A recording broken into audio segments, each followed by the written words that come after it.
เอาละเด้อบัดนี้เอากูบ่ได้กลับบ้านมา2 เดือนมาปลายปีหันกลับมาใหม่มีหอดหมูปลาบัดนี้อยู่บ้าน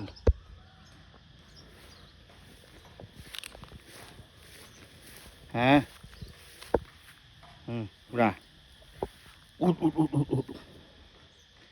หมูปลาผู้ใดวะเงินไหลมี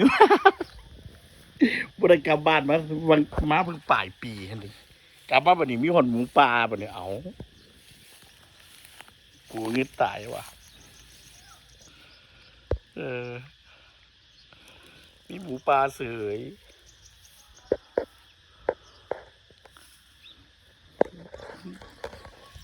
มีคนที่แตกด้วยว่ะเดี๋ยวคุณอย่าบอกนะมึงนอนไต่เนี่ยคุณ